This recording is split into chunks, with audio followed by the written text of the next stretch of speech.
At Christmas dinner, my 9-year-old son got a plate of cold leftovers while everyone ate hot food. They said he should be grateful.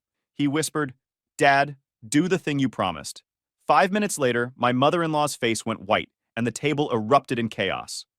Hey Reddit, my mother-in-law served my kid cold leftovers at Christmas dinner while everyone else got a hot meal. Told him to be grateful for scraps. So I kept the promise I made to my son and walked out. She thought family loyalty would keep me in line. A divorce lawyer disagreed. So I'm Jake, 34, been running an auto repair shop in Pine Ridge, Wisconsin for the past 12 years. Started from nothing, built it up myself, work 70-hour weeks sometimes. The kind of job where your hands are permanently stained with grease and you smell like motor oil even after 3 showers. Not glamorous, but it pays the bills and keeps a roof over my family's head. When I started the shop at 22, I was a kid with more ambition than sense. Took out a business loan, worked 16-hour days, learned everything myself because I couldn't afford help. First year, I made less than minimum wage, but I was building something mine. By year 5, I'd paid off the loan and the shop was turning real profit. Now I've got 4 mechanics, steady contracts, and a reputation for quality work. We're doing okay. Better than okay. Been married to Lauren for 12 years. Met her at a summer festival when I was 22, and stupid enough to think love conquered all. She was visiting from Madison, staying with her aunt for the summer, and I thought she was the most beautiful thing I'd ever seen. Dark hair, bright smile, laughed at my terrible jokes. We spent that whole summer together. By September, I was sure I'd found my person. We got married that December because when you're young and in love, waiting seems pointless. Looking back now, I can see all the signs I missed. The way she'd get quiet when I talked about the shop. The way she'd change the subject when I mentioned plans for the future. The way she never quite defended me when her family made their comments. But when you're 22 and convinced you found your soulmate, you don't see red flags. You see challenges you'll overcome together. The real problem started about a week after the wedding when I got to know Patricia properly. Patricia Bennett was a professional at making you feel small while pretending to care. Every insult came wrapped in concern. Every criticism disguised as helpful advice. She'd perfected this skill over decades, and she wielded it like a surgeon with a scalpel. Precise, deliberate, designed to cut deep without leaving visible scars. She'd worked as a regional manager for some insurance company for 30 years. Retired at 55, with a solid pension and enough money to live comfortably in that big house on Maple Street. The kind of house with a formal dining room nobody actually uses, and white carpets that make you nervous just looking at them. Her second husband, Todd, was a consultant who traveled for work constantly. Nice enough guy on his own, but he'd learned early to just agree with Patricia and stay out of her way. Lauren's biological father had left when she was 12. Classic midlife crisis story. Ran off with someone from his office, moved to Florida, barely stayed in touch. Patricia had raised Lauren and her brother Kyle, mostly alone while building her career, and she never let anyone forget it. Every conversation eventually circled back to her sacrifices. The long hours she'd worked, the opportunities she'd given up, how she'd single-handedly raised 2 successful kids with no help from anyone. I respected that initially. Single mother making it work while climbing the corporate ladder? That takes real strength. But over time I realized Patricia didn't want respect. She wanted control. She'd paid her dues raising kids alone, and now everyone in her orbit owed her eternal gratitude and complete compliance. First time she came to visit our apartment, maybe 4 days after the wedding, I knew we were in trouble. She walked through our little 2-bedroom place like a health inspector at a failing restaurant, touched our secondhand couch with just her fingertips, looked at our thrift store coffee table with this expression like she smelled something bad, checked the kitchen with pursed lips, stood in the bathroom doorway without actually going in. Finally, she sat down on that couch with visible reluctance and delivered the line that would set the tone for the next 12 years. "Well, it's cozy. You'll want something bigger once you get a real career going, Jake." I laughed it off, made some joke about how we were just starting out. Lauren squeezed my hand hard under the table, her signal for drop it. I dropped it. But Patricia wasn't done. She mentioned the neighborhood wasn't great, said the building looked like it had maintenance issues, wondered out loud how we could possibly plan for a family in such a small space. Each comment delivered with that same concerned smile, that same tone that made you question if she was insulting you or just being practical. The comments never stopped. They just multiplied and evolved. When I told her about my plan to open the repair shop, she said, "How ambitious. Though the failure rate for small businesses is quite high. I hope you're prepared for that reality." When I signed the lease on the shop space, she said, "Renting. Probably wise for now." When I paid off the business loan 2 years early after busting my rear working 80-hour weeks, she said, "It's nice that you're self-employed. No corporate ladder to worry about climbing." When we bought our first house, Patricia walked through making actual notes on a pad. "The bones are good. You'll want to gut the kitchen eventually. But yes, I suppose it's a start for you too." A start. Everything I accomplished was just a preliminary step towards something that might actually matter someday. The worst was when Danny was born. I was in the hospital room holding my 3-hour-old son, crying because I'd never felt anything that powerful in my life. And Patricia looked at this perfect tiny human and said, "He's lovely. I do hope he has Lauren's drive and ambition. Boys really need that to succeed in this world." She looked at my newborn son and decided he'd probably turn out like me, which in Patricia's world meant he was already starting behind. Every family dinner, every holiday, every visit was another opportunity for these little cuts. Never anything big enough to call out directly. Never anything I could point to and say, "That was cruel," without sounding oversensitive. Just a constant drip of criticism disguised as concern. And Lauren's response was always the same. "That's just how she is. She doesn't mean anything by it. She's from a different generation. She's just trying to help. You're being too sensitive." But here's what I started to notice over the years. Patricia saved her sharpest comments for when Lauren wasn't in the room. Or she'd say things right in front of Lauren, but in that tone that made it sound like friendly advice instead of an insult. And Lauren would either miss it entirely or pretend she missed it. Either way, she never once stood up for me. Not once in 12 years. You know what the worst part was? I started to believe it. Not consciously. But somewhere deep down, Patricia's constant criticism started to take root. I'd look at the shop and think maybe it wasn't that impressive. Look at our house and see all the things that weren't updated instead of being proud we owned it. Look at my work-stained hands and wonder if Lauren regretted marrying a mechanic instead of some corporate guy in a suit. And Danny. God, Danny got the worst of it. Our son is 9 now. Small for his age, incredibly bright, loves to read and build things and ask questions about how everything works. Reminds me of myself at that age. Curious about the world. Eager to learn. The kind of kid teachers love because he actually cares about understanding things. But Patricia treated him exactly like she treated me. Every achievement came with a qualifier. Every accomplishment got diminished. When he won his school spelling bee in 3rd grade after studying those words for weeks, Patricia's response was, "Well, I imagine the competition wasn't very difficult at a school this size. Still, good job, I suppose." When his art teacher displayed his clay sculpture in the hallway because she thought it was genuinely impressive, Patricia said, "That's nice, dear. Though you really should focus more on activities that will help with college applications. Art is more of a hobby." The kid was 8 years old, and she was talking about college applications. When he got Student of the Month for September, Patricia said, "How many students are in your class?" "Oh, 22. So really it's just a matter of time before everyone gets it." Every single thing he did got dismissed as either easy, lucky, or not really that impressive. And I watched it do to him what it had done to me. Watched this bright, confident kid start to doubt himself. Start to apologize for being excited about things. Start to assume nothing he did would ever quite be good enough. Lauren saw it happening, had to have seen it, but every time I brought it up, she'd defend her mother. She's just trying to help him set realistic expectations. She wants him to be prepared for how competitive the world is. You're being too sensitive on his behalf. Danny's fine. But Danny wasn't fine. I could see it in his eyes. The way he'd light up about something and then immediately dampen that excitement. The way he'd show me a drawing he was proud of and then say, "But it's not that good," before I could even respond. The way he'd flinch slightly when Patricia started talking, bracing for whatever criticism was coming. And I kept my mouth shut, kept the peace. Told myself it wasn't that bad, that Danny would toughen up, that eventually Patricia would ease off, until 3 months ago when everything changed. We were in the garage together on a Saturday. I was doing an oil change on Mrs. Thompson's Accord, and Danny was handing me tools, asking his usual questions about how engines work. Good kid stuff, father-son bonding, the kind of afternoon I lived for. He got quiet after a while. Then he asked the question that broke my heart. "Dad, why doesn't Grandma Patricia like me?" I put down the wrench and looked at my kid. 9 years old, grease smudge on his cheek, holding a socket wrench and trying not to cry. "She likes you, buddy." "No, she doesn't. She always says stuff that makes me feel bad. Like when I showed her my science project, and she said it was fine, but I should have done more research. Or when I made her that card for her birthday, and she said my handwriting looked messy. Or when I got the Student of the Month award, and she said everyone gets it eventually."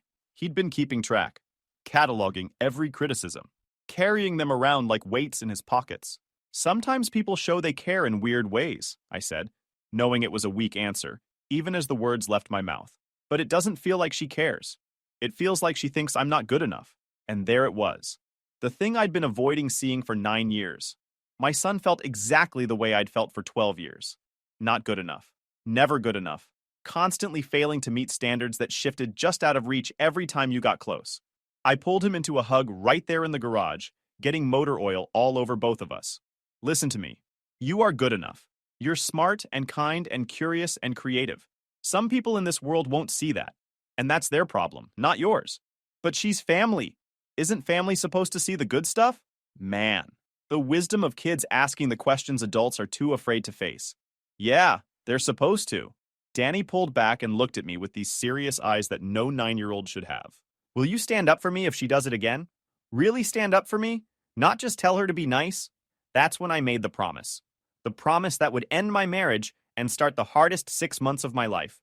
If she ever hurts you again, really hurts you, I'll do whatever it takes to protect you, even if it makes people mad, even if it causes problems. You're my son, and nobody gets to make you feel small. Nobody. Deal? Deal. We shook on it like two men making a business agreement. His hand was small in mine, still had that kid softness, but his grip was firm. He believed me, trusted me to keep that promise. I thought maybe Patricia would ease up. Maybe I'd never have to actually follow through. Maybe things would get better on their own. 3 months later, Christmas dinner proved me wrong in the worst possible way. Patricia had insisted on hosting Christmas at her place like she did every year. Big house, formal dining room, the whole production. Lauren's brother Kyle was there with his wife and their 2 kids. Todd was there doing his usual fade-into-the-background routine. And of course, Patricia was in full hostess mode, running the show like a general commanding troops. The day had been tense from the start. Patricia made comments about the gifts we brought being nice, but not quite what she would have chosen. Pointed out that Danny's hair needed a trim. Mentioned I looked like I'd gained weight. Just her usual routine of small cuts disguised as observations. But dinner was when it all fell apart. Everyone gathered in that formal dining room with the fancy china that probably cost more than my truck. Patricia brought out food family style, making a big production of serving each person. Turkey, ham, mashed potatoes, 3 kinds of vegetables, rolls, the whole traditional Christmas spread. She served each person individually, asking about portions, making sure everyone got exactly what they wanted. Then she got to Danny. She went to the kitchen and came back with a plate, set it in front of him with this smile, and my stomach dropped. The plate was from the refrigerator. Cold turkey, cold mashed potatoes that had that dried out look, cold green beans, leftovers from something she'd made days ago, still in that crusty state that only happens when food sits in the fridge too long. Everyone at the table went silent, all eyes on that plate, then quickly looked away, pretending they hadn't noticed. There you go, sweetie, Patricia said, still smiling. I know you're a picky eater, so I saved you some simple food. Nothing too overwhelming. Danny stared at his plate, then looked at everyone else's plates piled high with hot, fresh food. Then back at his own cold plate. His face went red. His hands started to shake slightly. Grandma, can I have hot food like everyone else? This is perfectly good food, Danny. Some children don't get any Christmas dinner at all. You should be grateful for what you have. The table stayed silent. Nobody said a word. Kyle looked uncomfortable but didn't speak up. Todd studied his own plate intensely. Lauren opened her mouth but closed it again without saying anything. And Danny, my 9-year-old son, looked at that cold plate and understood exactly what was happening.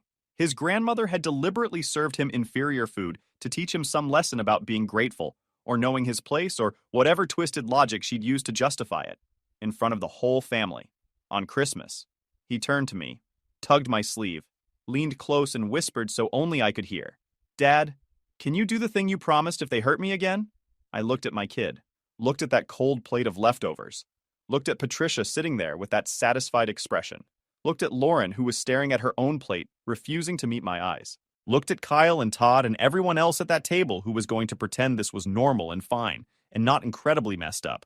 And I thought about that promise in the garage 3 months ago. So I stood up. Get your coat, Danny. We're leaving. The table exploded. Patricia's face went from satisfied to shocked to outraged in about 2 seconds. Excuse me? I said we're leaving. Danny, go get your coat from the front closet. Jake, sit down. Lauren hissed across the table. You're making a scene. No, I'm keeping a promise to my son. Come on, buddy. Danny didn't need to be told twice. He pushed back from the table and headed for the front door, like the house was on fire. Patricia found her voice. How dare you? I spent all day preparing this dinner and you're going to storm out like a child over nothing. Over nothing? I turned to face her directly. You served my 9-year-old son cold leftovers from the refrigerator while everyone else got a hot meal. You did it deliberately. You wanted to teach him some lesson about being grateful by making him feel less than everyone else at this table. He's a picky eater. I was being considerate. That's a lie and you know it. He eats everything I make at home. He's not picky. You did this to hurt him, and you did it in front of everyone so he'd feel humiliated. Kyle jumped up. You don't talk to our mother like that. Your mother just emotionally abused my son at Christmas dinner. So yeah, I'm going to talk to her like that. Boys don't need to be coddled, Patricia said, her voice cold now. He needs to learn that the world doesn't revolve around him. He's 9 years old. My voice rose for the first time. He's a kid, and you're supposed to be his grandmother. You're supposed to love him and support him, not tear him down at every opportunity. Lauren stood up. Jake, please. Let's just sit down and finish dinner. We can talk about this later. There's nothing to talk about. Your mother served your son cold food to humiliate him, and you sat there and let it happen, just like you always do, just like you've let her do to both of us for 12 years. Don't you dare blame me for your oversensitivity. Oversensitivity? Lauren, open your eyes. Look at that plate. Look at what your mother did and tell me that's normal. Tell me that's loving. Tell me that's okay. She couldn't. She just stood there with tears starting to form, mouth opening and closing, unable to form words that would make this anything other than what it was. Todd spoke up for the first time. Maybe everyone should just calm down and... No, I cut him off. We're not calming down. We're not pretending this is fine. We're not sitting back down like nothing happened. We're leaving. If you walk out that door, Patricia said, her voice like ice, don't expect to be welcomed back. I looked at her. This woman who'd spent 12 years making me feel worthless. Who'd started doing the same thing to my son. Who'd just served a child cold leftovers on Christmas to prove some twisted point about hierarchy and gratitude. Good. I wouldn't want to come back to a place where my son gets treated like garbage. Danny was waiting by the front door with his coat already on, eyes wide, watching this all unfold. Let's go, buddy. We walked out into the December cold, got in my truck, pulled out of that driveway with my phone already starting to buzz with incoming calls and texts. Are you mad at me? Danny asked quietly. I pulled over into a gas station parking lot, shifted into park, and turned to face him. Listen to me very carefully. I am not mad at you. I'm mad at them. What Grandma Patricia did tonight was wrong. She tried to make you feel small and worthless, and I will never let anyone do that to you. Not her, not anyone. You deserve better than that. You understand? He nodded, and I watched his whole body relax. Like he'd been holding his breath since we left. Where are we going? Somewhere that treats you like the amazing kid you are. We ended up at Betty's Diner on Highway 12, one of those old school places with vinyl booths and a waitress who calls everyone hon. They were open on Christmas, serving turkey dinner for people who didn't have anywhere else to go. We sat in a booth in the back, ordered 2 specials, and had the best Christmas dinner of my life. Danny told me about the book he was reading, some fantasy thing with dragons and magic. I told him about a '67 Camaro I had in the shop that needed a complete engine rebuild. We talked about school and his friends and this kid in his class who was bullying people and how Danny had stood up to him. Normal dad and son conversation. The kind we should have been having all day instead of walking on eggshells around Patricia's toxic behavior. The food was good. The company was better. And for the first time in years, I felt like I'd done exactly the right thing. We got home around 9. Lauren's car was already in the driveway, and I knew what was coming. She was waiting in the living room, still in her Christmas dress, eyes red, expression hard. Soon as we walked in, she told Danny to go to his room without even looking at him. Danny glanced at me. I nodded. It's okay, buddy. Head upstairs. He went, but I knew he'd be sitting at the top of the stairs listening to every word. That's what I would have done at his age. Lauren waited until she heard his bedroom door close. How could you humiliate my family like that? I didn't humiliate anyone. Your mother did that herself. That's your version. That's what happened. She served Danny cold leftovers while everyone else got a hot meal.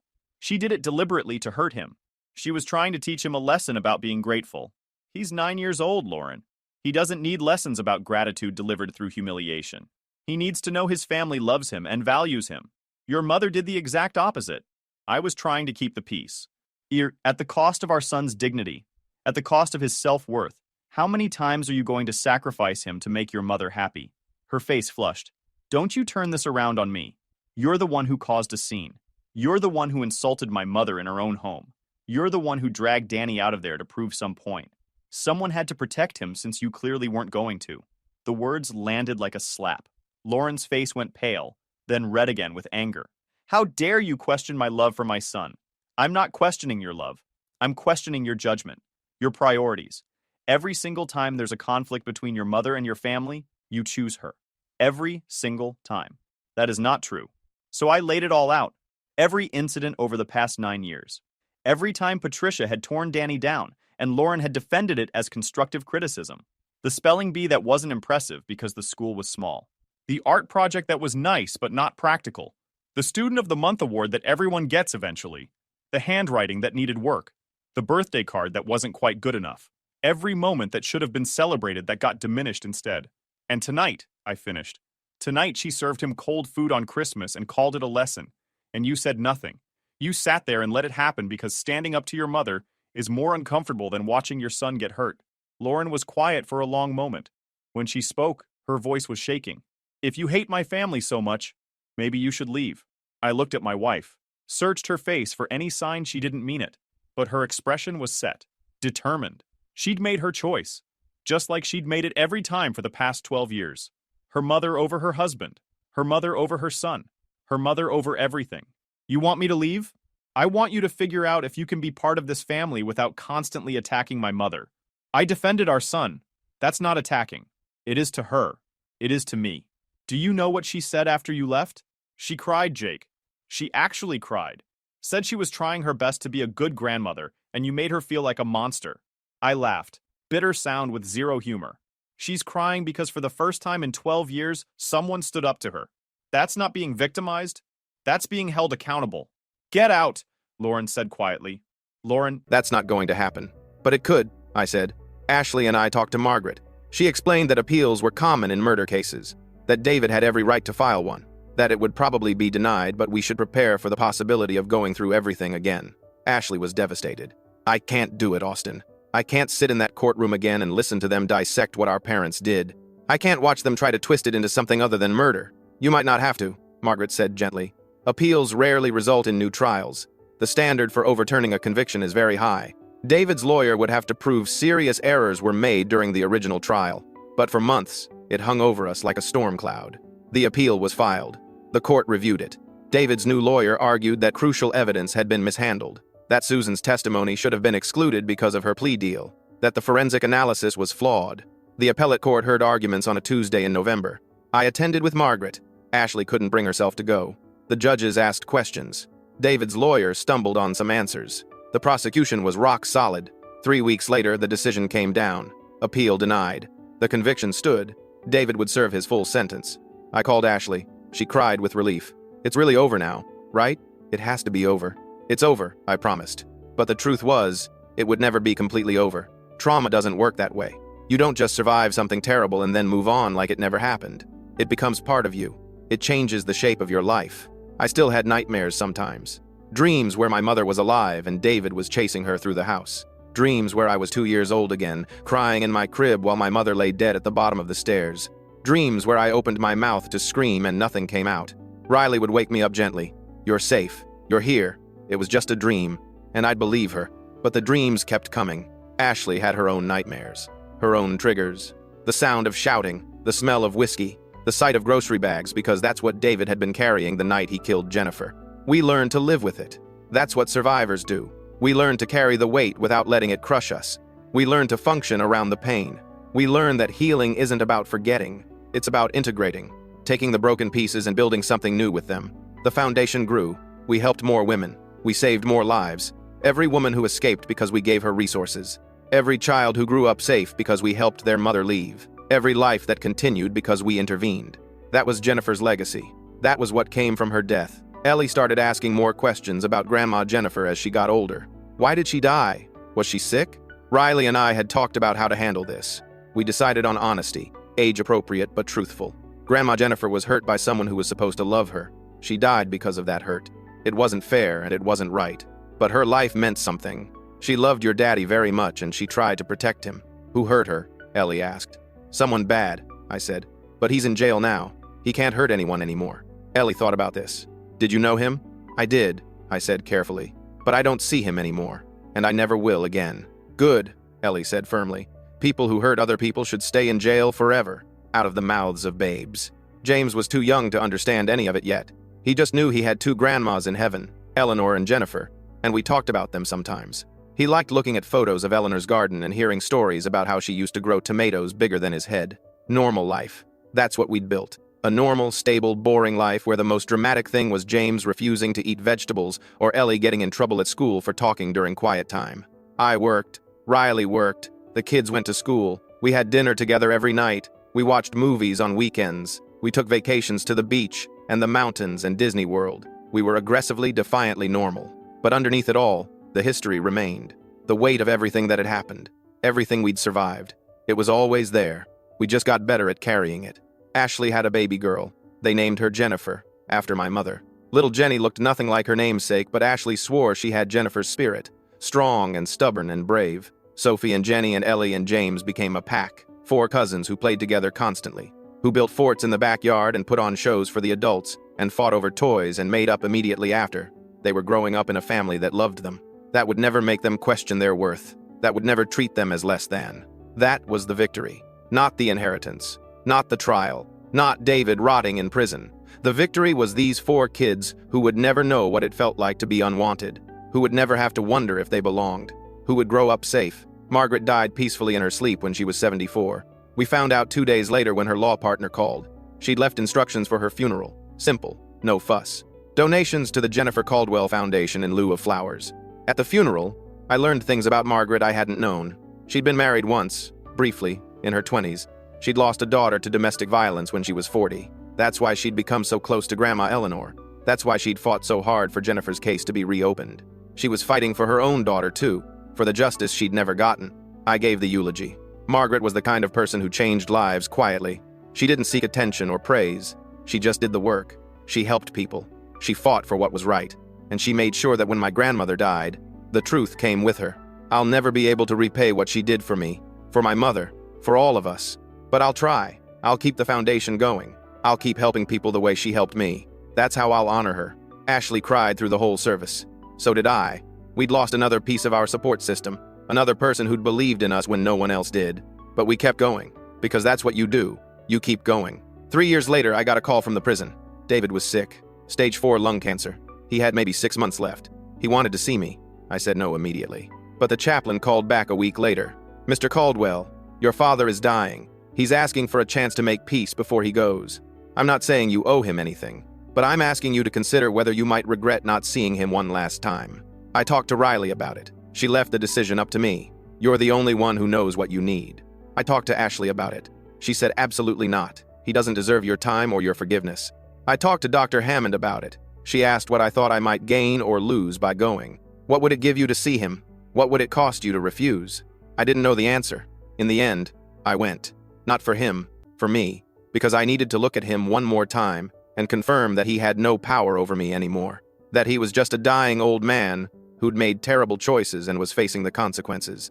The prison escorted me to the infirmary. David was in a bed surrounded by machines. He'd lost at least 50 pounds. His skin was gray. He looked like a ghost. "Austin," he said when he saw me. His voice was weak. "You came. I'm here. That's all you get." He nodded. "That's fair." He coughed, a wet rattling sound. "I don't expect forgiveness. I don't deserve it.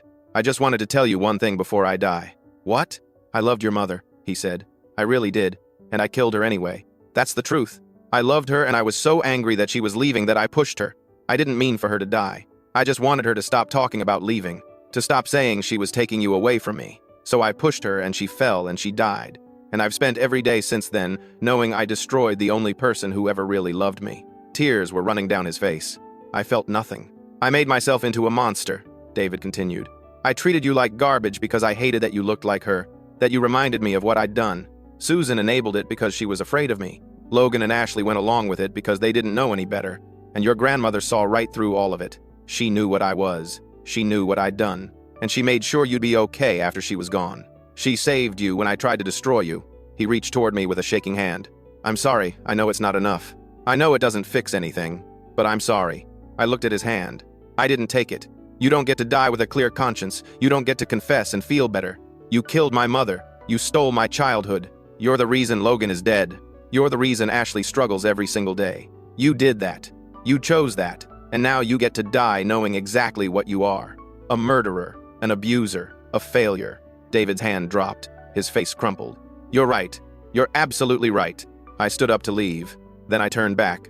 One more thing. I have a family now. A wife and kids.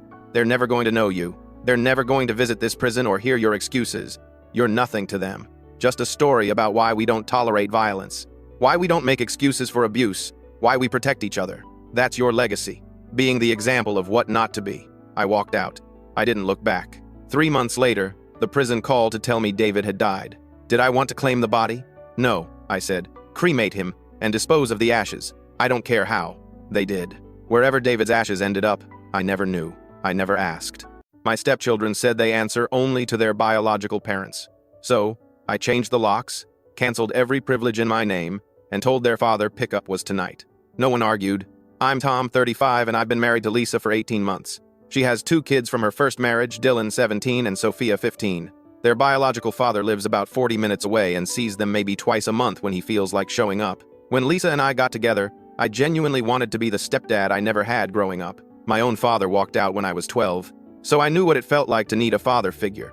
I thought being a good stepdad meant being the yes man. Always supportive, always generous, always understanding. New school clothes, sure, no problem. Concert tickets for Sophia's favorite band. Of course. When Dylan wanted the latest gaming setup, I dropped $800 without blinking. When he crashed my car last month after staying out past curfew, I didn't even make him pay the $500 deductible. But respect, that was a completely different story. It started with small things. You're not our real dad. Became their go-to response whenever I asked them to do basic household tasks. When I'd ask Dylan to take out the trash, he'd say, I only listen to actual parents. When Sophia left dishes piled in the sink for days, she'd shrug and say, my mom didn't tell me to clean them. Lisa would have talks with them about respect, and they'd apologize and behave for maybe a week. Then, we'd be right back to the same pattern. The breaking point came last Friday. I decided to leave work early to surprise Lisa with dinner plans for our anniversary weekend. I pulled into the driveway around 3:00 inches the afternoon and immediately knew something was wrong. There were cars I didn't recognize parked on our street, and I could hear music blasting from inside the house. I walked through my front door to find about 20 teenagers having a full-blown party in my living room. Red Solo cups everywhere. The coffee table pushed against the wall. Kids I'd never seen before eating food from my kitchen. My house was completely trashed. Broken lamp. Mysterious stains on my white couch. Empty bottles scattered everywhere. Dylan was in the center of it all, acting like the king of the castle. When he saw me, he didn't even look embarrassed, just annoyed that I'd shown up. Party's over, I said loudly. Everyone out now. The music stopped. Kids started grabbing their stuff and heading for the door, but Dylan didn't move. Clean this mess up immediately. I told him once the house was empty. He actually laughed. You can't tell me what to do. You're not my father. This is my house, Dylan. My couch that's ruined. My lamp that's broken. No. Sophia interrupted, appearing from the kitchen. It's Mom's house too. We live here. We only take orders from real family, not from some guy Mom married. That's when I noticed something that made my blood run cold. The door to my home office was wide open, and I always kept it locked. I walked over and immediately saw that my safe was open. My emergency cash envelope, the one where I'd been saving money for Lisa's surprise birthday trip to Hawaii, was completely empty. $2,000 gone. I turned around slowly. Where's my money? Dylan shrugged with this smug expression. What money? I don't know what you're talking about. Prove we took it, Sophia said with a smile that made me realize this wasn't just disrespect anymore. This was theft. I stood there staring at these 2 kids I'd been supporting for over a year. Kids who ate my groceries, used my electricity, lived under my roof, and had just robbed me blind while throwing a party in my house. Something inside me switched off. Not anger, just cold, clear understanding. I pulled out my phone and called a locksmith. I need all my locks changed today. How soon can you be here? Then I called their biological father. David, it's Tom. Come get Dylan and Sophia tonight. Bring a truck because they need to take everything they own. They're not welcome in my house anymore. What happened? He asked. Ask them. You have 2 hours. I hung up and turned to find Lisa standing in the doorway. She'd come home early. She looked at the destroyed living room, at her children, then at me with an expression I couldn't read. Dylan, Sophia, go to your rooms. They didn't move. Now, they left reluctantly. Lisa waited until we heard their doors close. Then she walked to me slowly, reached into her purse, and pulled out papers. I've known about the disrespect for months. I hired a private investigator last week. She dropped the folder on the ruined coffee table. What I found out about what they've been doing wasn't just stealing from you. I picked up the folder with hands that weren't quite steady. The first page was a credit card statement. Not mine, not Lisa's. Dylan's name was on it. A card I'd never seen before with a $3,500 balance. The charges made my stomach turn. Online gambling sites, cash advances, liquor stores, all within the last 3 months. Keep going, Lisa said quietly. The next page was worse. Screenshots of text messages between Dylan and his friends. Planning parties at our house. Coordinating when I'd be at work. They'd done this 5 times. 5 different parties while Lisa was working late shifts at the hospital and I was supposedly safely at the office. The stolen money wasn't a one-time thing. It was systematic. He's been taking cash from my purse for months, Lisa said. I thought I was going crazy, misremembering how much I had. The investigator set up a hidden camera in our bedroom last week. She pulled out her phone and showed me a video. Dylan, walking into their bedroom like he owned it, going straight to Lisa's dresser, taking bills from her wallet. The date stamp showed Tuesday, 3 days ago. There's more, Lisa said, and her voice finally cracked. The investigator had followed Dylan and Sophia to places they told us they weren't going. Dylan wasn't at basketball practice last Thursday. He was at a house party 2 towns over where police broke up a fight and found drugs. 3 kids were arrested. Dylan left 10 minutes before the cops arrived. Pure luck he wasn't caught.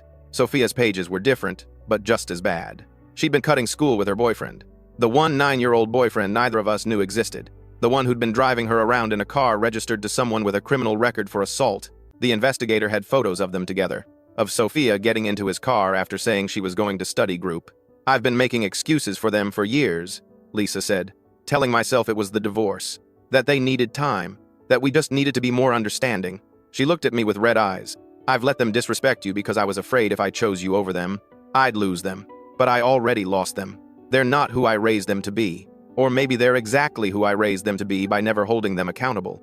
I heard a car door slam outside. David had made good time. I already told him everything, Lisa said. Sent him the investigator's report this morning. He tried to make excuses. Blame me for being too strict. Blame you for being a bad influence. Then I told him if he didn't come get them tonight, I was calling the police about the theft and showing the gambling records to the judge to modify our custody agreement. The doorbell rang. Lisa answered it. David stood there looking smaller than I remembered. Not physically, just diminished somehow. Behind him was his girlfriend Candace, the one Dylan and Sophia claimed was so much cooler than their mom. Where are they? David asked. Packing, Lisa said. They have 1 hour. Anything left behind gets donated. You can't just kick them out, Candace said. They're minors. I can remove them from a home where they've committed theft and are facing consequences for their actions, Lisa replied. They'll be living with their father as per our custody agreement, which states he can have them full-time if I'm unable to care for them. Right now, I'm unable to care for them without compromising my marriage and my mental health. Candace opened her mouth, but David put his hand on her arm. He saw something in Lisa's face that made him back down. Dylan came down first, dragging 2 duffel bags. His expression was different now, not smug anymore, almost worried. He looked at the folder still open on the coffee table, and his face went pale. You hired someone to follow me? I hired someone to document what you were doing with the freedom and trust we gave you, Lisa said. Get in your father's truck. Mom, I can explain. Get in the truck. Sophia appeared on the stairs, crying. Real tears this time, not the manipulative ones she'd used before. Mom, please, I'm sorry. We didn't mean. You didn't mean to get caught, Lisa interrupted. That's different from being sorry. You've had 18 months to be sorry, to change, to show even basic respect to Tom, who's never been anything but kind to you, who paid for your clothes and your food and your activities and asked for nothing in return except basic human decency. We'll do better, Dylan said. We promise. Your promises mean nothing, I said. It was the first time I'd spoken since David arrived. You've made promises every time your mom talks to you about your behavior. Then, 3 days later, you're back to the same patterns. I'm done. Your mom is done. You're going with your dad, and maybe living without someone to steal from and disrespect will teach you something. David flinched at that. Candace looked uncomfortable. Let's go, David said quietly. Get your stuff in the truck. The locksmith arrived as they were loading the last of their things. Perfect timing. Dylan watched the man start changing the locks on the front door with an expression I couldn't quite read. Reality setting in, maybe. Sophia tried one more time, grabbed Lisa's arm as she was walking to the truck. Mom, please don't do this. I'll be better. I promise I'll be so much better. Lisa gently removed her daughter's hand from her arm. I love you. That's not going to change. But love isn't enough anymore. You need consequences. You need boundaries. You need to understand that actions matter. Maybe your father can provide that. Maybe not. But I can't keep doing this. I can't keep watching you hurt the people who care about you and pretend it's fine. You're choosing him over your own kids, Dylan said bitterly. I'm choosing my sanity over enabling your bad behavior, Lisa corrected. There's a difference. They left. David's truck pulled away with Dylan in the passenger seat and Sophia in the back, both staring out the windows. Candace followed in her own car. The locksmith finished with the front door and moved to the back. Lisa and I stood in our destroyed living room, broken lamps still on the floor, stains on the couch, the safe in my office still hanging open and empty. I'm sorry, Lisa said. For what? For not doing this sooner, for making excuses, for letting it get this bad. I pulled her close. She buried her face in my shoulder and started crying. Not quiet tears, full-body sobs that shook both of us. 18 months of frustration and guilt and anger and fear all coming out at once. We're going to be okay, I said, even though I wasn't sure I believed it. The locksmith finished and handed us new keys. 4 sets. I paid him in cash from my wallet since the emergency fund was gone. He looked at the destroyed living room but didn't ask questions. That night, Lisa and I cleaned in silence, threw away the broken lamp, scrubbed the stains with carpet cleaner, put furniture back where it belonged. Around midnight, her phone started ringing. David's number. Don't answer it, I said. She looked at me. What if something's wrong? Then he can text. The phone went to voicemail.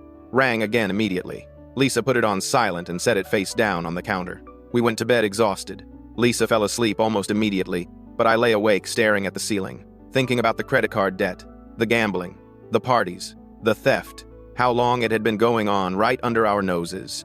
My phone buzzed. Morrison called the next morning on Kelly's phone. Can you come to the station?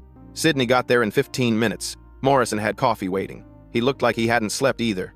I watched everything, he said. All 19 drives. Sydney, this is ironclad.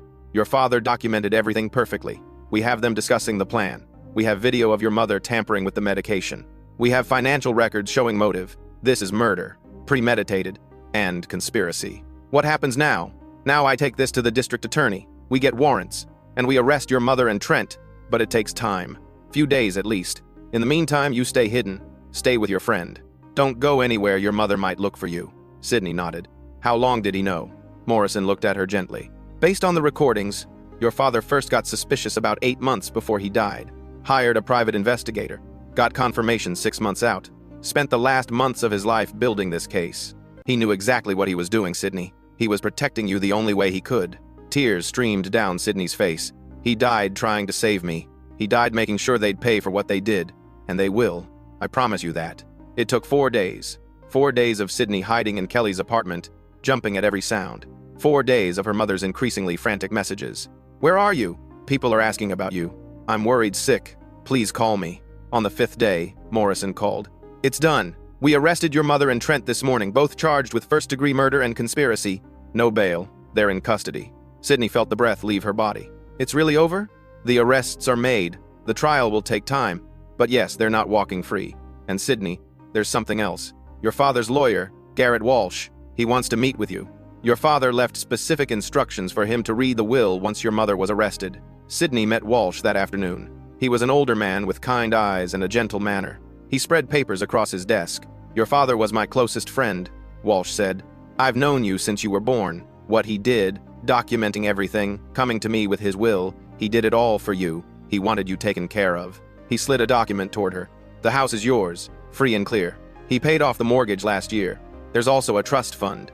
Your father was more successful than he let on. He lived modestly, invested wisely. The trust currently holds $1.8 million. You get full access when you turn 30, but in the meantime, there's a monthly stipend to cover your living expenses. Sydney stared at the numbers. I don't understand. We were always struggling. Money was always tight. Walsh smiled sadly. Your father wanted you to understand the value of hard work, of living within your means.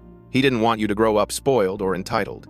But he made sure you'd be set for life. There's also a letter he left with me, to be read after your mother's arrest. He handed her an envelope. Sydney opened it with trembling hands.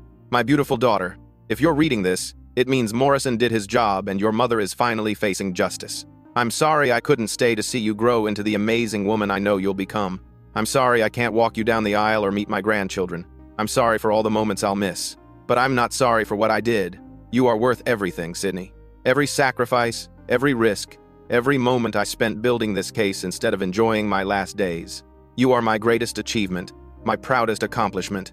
Live your life fully, love deeply, Trust carefully, and know that your father loved you more than life itself. The house, the money, they're tools to help you build the life you deserve. But the real inheritance is this.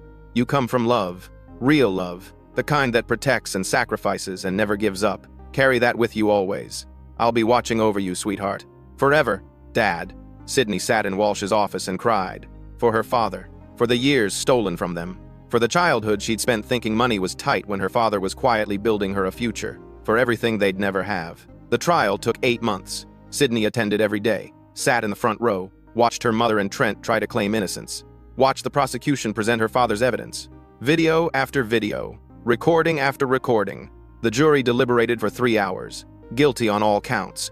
Her mother got life without parole. Trent got 35 years. Sydney moved into her father's house after it was released from evidence.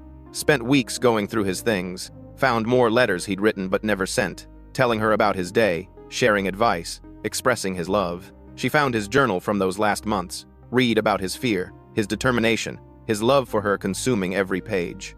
The garage became sacred space, where her father had worked on his case, where he'd spent countless hours making sure she'd be safe. She turned it into an office, finished her degree from there.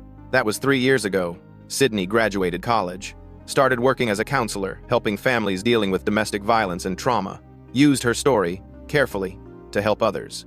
She met my son 2 years ago at a therapy conference. They connected over understanding loss, over knowing how complicated families can be, over both having to build themselves from painful pasts. She never talked about her mother, never mentioned that her mom was in prison or that her boyfriend had helped commit murder. She just said there was family trauma and she'd cut contact. My son respected that, told me to do the same.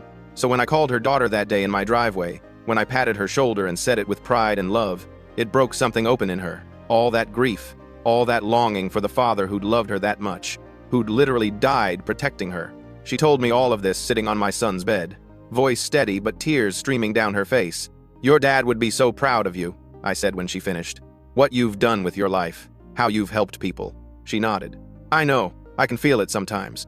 Like he's still here, still watching over me. And calling you daughter, I said carefully. That triggered all of this because my dad used to say it exactly like you did, Sydney finished. Well done, my daughter. Every time I accomplished something, every time I tried something new, it was his thing, and I haven't heard it since the day I found his letter. 3 years of missing that voice, that pride, and then you said it and it was like he was right there again. I took her hand. Sydney, I meant it. I'm proud of you, and I'd be honored if you'd let me say it again sometime. Not as a replacement for your dad. No one could replace him, but as someone who cares about you and sees how strong you are. She squeezed my hand. I'd like that. My son appeared in the doorway. He'd been listening. He came and sat next to Sydney, put his arm around her. You okay? She leaned into him. Yeah, I'm okay. We sat there for a while, not saying much, just being present. Later, they stayed for dinner. We talked about lighter things. Sydney asked me more about the truck, said she wanted to learn more basic maintenance. I showed her how to change a tire after we ate.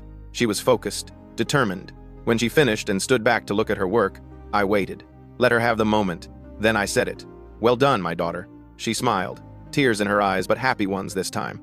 Thanks, Dad. That name. Dad. It was the first time she'd called me that. My son raised his eyebrows but didn't comment. Sydney caught his expression and laughed a little. Is that okay? She asked me. I don't want to overstep or make it weird. It's more than okay, I told her honestly. It's an honor. Update 1. 3 months passed. Sydney became a regular at our house. Sunday dinners, help with car stuff. She'd call me sometimes asking about random maintenance questions or just to chat. My wife adored her, said she was the daughter we never had. My son proposed on a random Tuesday. No big production. Just asked her while they were cooking breakfast. She said yes immediately. Called us crying happy tears an hour later. Wedding planning started. Sydney didn't have family to invite. It was just going to be our side and her friends. She was fine with that. Said she'd made her peace with it. But during a fitting for her wedding dress, something happened. The shop owner asked about her mother. Standard question. Will your mother be joining us for the fitting? Sydney's face went carefully neutral. No, we're not in contact. The shop owner pushed. Oh, that's such a shame. Every bride needs her mother on her wedding day. You should reach out. Life's too short for family feuds. My wife, who'd come along for the fitting, stepped in. Sydney's family situation is complicated. Let's just focus on the dress. But Sydney had gone quiet, distant. She finished the fitting robotically. Didn't engage with any of the dress talk. In the car afterward, my wife asked if she was okay. People always assume, Sydney said softly. They hear you don't talk to your parents and they think it's some petty argument, like you can just forgive and move on. They don't understand that some family members are dangerous. That cutting contact isn't mean, it's survival. You don't owe anyone explanations, my wife told her. Your past is your business. Share what you want, when you want. The people who matter will understand. Sydney nodded but didn't look convinced. Over the next few weeks, the wedding planning got heavier for her. Every vendor asking about her parents. Every tradition that involved family. Father-daughter dance. Mother-son dance. The assumption that both sides would be represented. My son started noticing. Sydney would shut down during planning sessions. Get quiet and withdrawn. He asked me what to do. Give her space but let her know you're there, I suggested. And maybe ask what she actually wants for the wedding. Strip away all the traditional expectations. What would make her happy? He took that advice. Sat down with Sydney one night and asked her directly, "What kind of wedding do you actually want? Not what we're supposed to do. What would make you happy?" Sydney thought about it. "Small," she finally said. "Really small. Just your family and a few of my close friends. Something low-key, maybe outdoors. Nothing that draws a lot of attention." "Why?" my son asked gently. Sydney hesitated, then said, "Because my mother is in prison. She's been there for 3 years. Life sentence. And I'm terrified she'll find out about the wedding somehow and try to ruin it. Or her lawyer will reach out. Or the press will get wind of it. Bennett Walsh's daughter getting married. They covered the trial. Some reporter might remember. My son took her hand. Then we do it your way. Small, private, no social media posts. We'll keep it between us and the people we trust." They planned a wedding for 30 people. My backyard. Early October. Sydney's friend Kelly as maid of honor. My nephew as best man. Simple ceremony, barbecue reception. Exactly what Sydney wanted. 2 weeks before the wedding, my phone rang. Unknown number. I almost didn't answer, but something made me pick up. "Is this Frank Morrison?" A woman's voice. Official sounding. "Yes. This is Linda Kowalski from Greenfield Correctional. I'm a social worker here. I need to speak with you about your son's fiancée, Sydney Walsh." My stomach dropped. "What about her?" "Her mother, Patricia Walsh, is an inmate here. She's recently learned about the engagement. She's requesting contact with Sydney. She's asked me to reach out on her behalf." "No," I said immediately. "Absolutely not. Sydney wants no contact with her mother. That's been made clear." "I understand," Linda said carefully. "But Patricia is quite insistent. She's making threats. Says if she can't attend the wedding or at least speak to Sydney, she'll make problems. Contact media, cause issues for the family. She can be very convincing. Her threats mean nothing. She's in prison. She can't do anything. She has access to mail, phone privileges. She's been writing letters. None have been delivered to Sydney, per Sydney's request for no contact. But if Patricia escalates, if she involves outside parties, media, lawyers, it could become complicated." I felt my blood pressure rising. "What are you asking me to do?" "I'm asking you to inform Sydney of the situation. Let her know her mother is aware of the wedding and is requesting contact. What Sydney does with that information is her choice, but she should know." I hung up and immediately called my son. Explained the situation. He went quiet. "We can't tell her," he finally said. "She's so happy right now, so excited. This would destroy her. But if her mother escalates and Sydney finds out we knew, then we deal with it then. But I'm not letting that woman ruin these next 2 weeks for Sydney. She's taken enough from her already." We decided to wait. Not tell Sydney. Handle it if the mother actually did something. It felt like the right call to protect her. The wedding day was perfect. Sunny, warm, leaves just starting to turn. Sydney wore a simple white dress, flower crown in her hair. She looked radiant. The ceremony was short, sweet. Sydney's vows made everyone cry. She talked about finding family, about how love means showing up, about how my son had taught her it was safe to trust again. When they kissed, everyone cheered. The reception was exactly what Sydney wanted. Low-key, burgers and dogs on the grill, beer in coolers, kids running around, laughing and music and celebration. Sydney danced with my son to their song. Then she came and found me. "We're skipping the father-daughter dance tradition," she said. "But I was wondering if you'd dance with me anyway. Not as a replacement for my dad, just because I want to." "I'd be honored," I told her. We danced to an old James Taylor song Sydney picked. She was quiet at first. Then she said, "Thank you for being the dad I needed these past few months. For teaching me about cars. For letting me call you dad without making it weird. For giving me a place to belong." "You've always belonged," I said. "From the moment we met you. Your family, Sydney. You always will be." She hugged me tight. "I wish my real dad could have met you. He would have liked you. I wish I could have met him too. He raised an incredible daughter." The party wound down around 10. People started heading home. Sydney and my son were leaving for a long weekend camping trip for their honeymoon. Simple and perfect for them. They loaded up the car. Sydney hugged everyone goodbye. She seemed lighter than I'd ever seen her. Free. They drove off into the night. My wife and I cleaned up the backyard, took down lights, picked up trash. It had been a perfect day. My phone rang at midnight. Unknown number again. I answered. Frank Morrison. Different voice this time. Male. Official. Yes? This is Officer Chen with Greenfield Correctional. There's been an incident involving Patricia Walsh. She became violent this evening when she learned about her daughter's wedding. Attacked another inmate who made a comment about it. Patricia's been placed in isolation, but during processing she made specific threats against Sydney and your family. Threatened to, quote, make everyone pay for excluding her. We're documenting everything, but I wanted to make you aware. Is Sydney in danger? Patricia's in prison. She can't physically do anything, but she has phone privileges once she's out of isolation. She could make calls, harass people. We can restrict some of that, but not all. I'd recommend you inform your son and his wife. They may want to change phone numbers. Be cautious with social media. I thanked him and hung up, stood in my dark backyard, looked at where Sydney had danced just hours earlier. So happy, so free. My wife came outside. Who was that? I told her. She sank into a lawn chair. That poor girl. She can't even have one perfect day without that woman finding a way to taint it. She doesn't have to know, I said.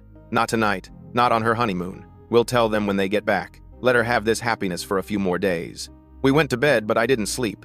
Kept thinking about Patricia Walsh in isolation. Planning ways to hurt her daughter, even from prison, even after everything she'd done. Some people don't know how to stop destroying the ones they're supposed to love. Update 2. My son and Sydney got back from their honeymoon 4 days later.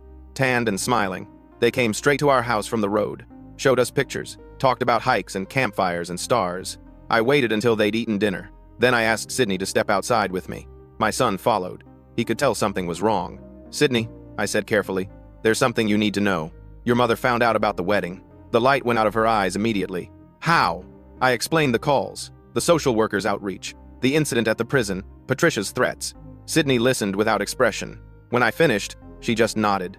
Okay, she said. Okay? My son repeated. Sydney, she's making threats. She's been making threats for 3 years, Sydney said quietly. From prison, from behind bars where she can't actually do anything, except run her mouth. This doesn't change anything. She could call people, harass them, make problems, I said. Sydney looked at me with tired eyes. She can try, but everyone who matters knows the truth. My friends know. Your family knows. My father's evidence put her away. She has no credibility, no power, just anger from a cell. She was right, but I still felt uneasy. What do you want to do? Nothing, Sydney said.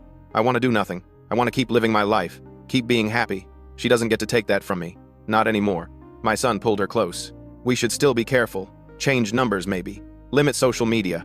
I'll change my number, Sydney agreed. But I'm not hiding. I'm not living in fear of a woman who's locked up. That gives her too much power.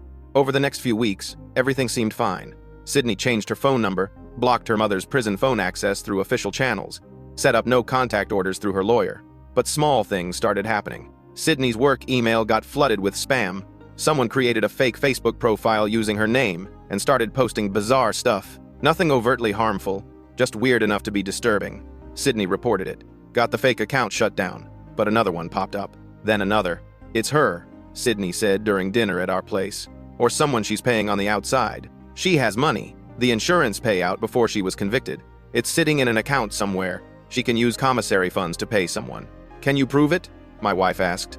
No, that's the genius of it. Just small annoyances. Nothing big enough to trigger serious investigation. Just enough to remind me she's out there, that she's thinking about me. My son was furious. This is harassment. There has to be something we can do. Sydney shook her head. We document everything. Save screenshots. Report it. But beyond that, we just keep living. That's the only way to win. A month later, Sydney got a letter. Not from her mother directly. From her mother's lawyer. Requesting a meeting to discuss estate matters. Sydney brought it to Garrett Walsh, her father's lawyer. He read it and frowned. There are no estate matters, Walsh said. Everything was settled years ago. Your mother has no claim to anything. This is just another attempt at contact. Should I respond? Sydney asked. Absolutely not. I'll respond on your behalf. Remind them that all contact attempts are violations of the no contact order, and I'll file a complaint with the Bar Association about this lawyer's tactics. Walsh handled it, but more letters came. Different lawyers, all claiming to represent Patricia Walsh, all requesting meetings or phone calls or mediation sessions, all phrased as urgent legal matters. Sydney stopped opening them, just forwarded them directly to Walsh. Let him handle everything, but it was wearing on her. I could see it, the tension in her shoulders, the way she checked her phone constantly. looking for the next intrusion. Talk to me, I said one afternoon. She'd stopped by to help me winterize the lawnmower. Sydney was quiet for a minute. My therapist says my mother is trying to maintain control, that these little contacts, even through lawyers and fake accounts, they're her way of keeping me tethered to her, of reminding me she still exists. What do you want to do? I want her to disappear. I want to never think about her again, but she won't let me. She'll keep finding ways to reach out, to remind me, to try to pull me back into her orbit. So you don't let her, I said. You keep building your life. Keep focusing on what matters. Eventually she'll realize she's not getting the reaction she wants. Sydney nodded, but I could tell she wasn't convinced. 2 months later, Sydney found out she was pregnant. She and my son were thrilled, terrified but thrilled. They came to tell us the news on a Sunday afternoon. My wife cried happy tears, hugged Sydney tight, started planning nursery colors and baby showers. I congratulated them, told them they'd be great parents. But privately, I worried. Sydney had a baby on the way. Patricia Walsh had found out about the wedding. She'd find out about this too.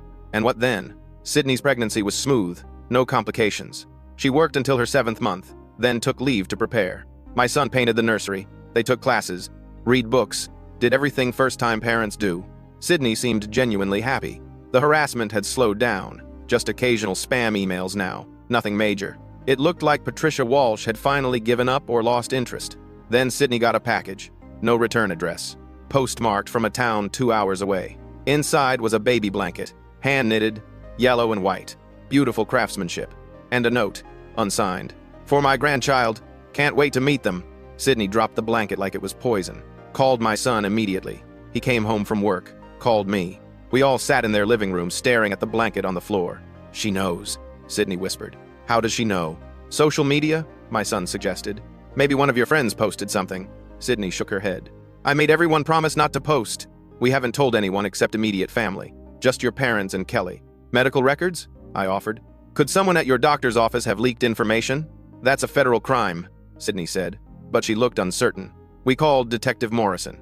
He'd retired but stayed in touch with Sydney. He came over that evening, looked at the package, the blanket, the note.